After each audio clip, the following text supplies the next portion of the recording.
Please let me introduce myself. Nir Peles. I'm founder and chairman at Cannassure, newly traded at Tel Aviv Stock Exchange, and I hold about 20 years of experience in business development and companies transformation.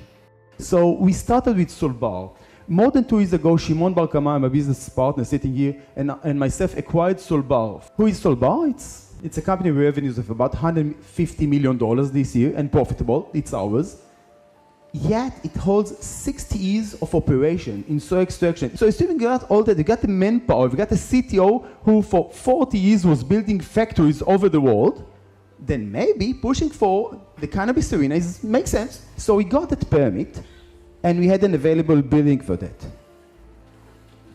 And so already holds ISOs, etc., and HACCP. And he has a quality culture.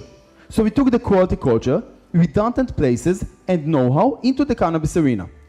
And we got finance from the Innovation Authority, which due diligence us and gave guidance, because their business is to support startups in Israel. And assuming you're a startup and a real company, they'll finance you. But of course, they due diligence you. So we got their support. And we got additional permits from the Ministry of Health, who gave us the permit for indoor growing, permit for breeding, and all the permits we needed. So we found ourselves with all the needed permits, support from the state, and the next step was we teamed up with Hadassah Hospital. It's Israel's leading hospital. They're running 2 hospitals in Jerusalem, catering for the whole of Jerusalem and the surroundings. They're running about 7 medicinal schools, and their CEOs on our board, Professor Rothstein. I guess the Hadassah brand name is useful for the cannabis arena. And once we had all that, we were aligned, and we thought it was the right time to look for proper finance. So we put $5 million of cash into, started building and recruiting, and we were looking for the next vehicle. And we teamed out with a shell company on Tel Aviv Stock Exchange. We are having shareholders' equity of about $7 million at the company, mostly cash being converted into operation and buildings and infrastructure and machinery. And we are now building everything. So what's our 2019 objectives? Look, all that is being done, and it's very tricky because the R&D is on the right-hand side and it should be over there. Everybody asks me why. So why is it like that? During 2019, we are, as of now, building the extraction facility. It's to be finalized by the end of January. We aim to be there because they have to deliver what we promised. We are building indoor growing facility now. Why is that? We have provided Cannassure with a 4,000 square meter building. So we've got a 4,000 square meter building just standing over there, linked to infrastructure, and we are using the first floor for indoor breeding. We are building that these days. Simultaneously, in the building nearby, we are building the extraction plant. We have recruited top-notch personnel. Some of them are in this room, so I wouldn't embarrass them. But Dr. Hadar Les of the Technion used to be a Syngenta and Compugen employee. Dr. Hadilon Al-Assad, our VP R&D. Right. And we got everything you can find in Israel, top-notch personnel which are available. So we recruit many PhDs. I admit I like it because I'm not the smartest in the room. They are by far smarter than I. So I try to organize them to work, that's all. We are having all the vertical integration is being built these days. So we are not waiting for the export approval from Israel. We are building on an as if it may happen, but we may copy and paste that elsewhere to the right place in Europe or the Americas. As for distribution, we have aligned with Hadassah. They are running their own pharmacies. We got their brand name for cannabis products under agreement.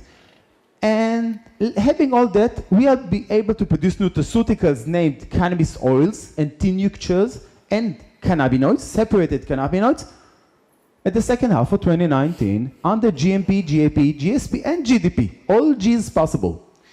Where does innovation lie? It lies with the fact that we has recruited and aligned with Israel top formulators in the pharma arena, based on the fact that the local regulator has decided and put cannabis as safe. You don't need preclinically in Israel in order to do botanical drug development. That's a thing. So you can move on to phase 1 without preclinical. So that is our objective, to deliver in 2019, we are building the vertical integration to produce GMP products 30 kilometers from here at Ashdod, at a site, at a campus which is fenced, surrounded, and has every industrial facility or infrastructure you may need. So all that is a tool and vehicle to become a local leader in what the market needs now. But in the long run, it's all going to be pharmaceuticals, and we are pushing ourselves to that arena. So let us summarize. The last 2.5 years roll-up, step by step, enabled us to reach a position in which we are now building a vertically integrated operation. By the end of the first half of 2019, we are going to have GAP approved indoor growing. I guess you know the difference between farmhouses and greenhouses and indoor growing. And we are working on the breeding in order to reach good cultivation. We are going to have products available for the local market on a large scale. We have real cash into it, and I think the company is fully financed for the coming year. Of course, we are going to use the public vehicle for what it's meant for. You don't go for the stock exchange just for the sake of being traded, and we are pushing forward to deliver it all. So you're more than welcome to log on to our LinkedIn. There are, I think, nearly weekly updates. Thanks so much and have a great day. Thank you, Nir.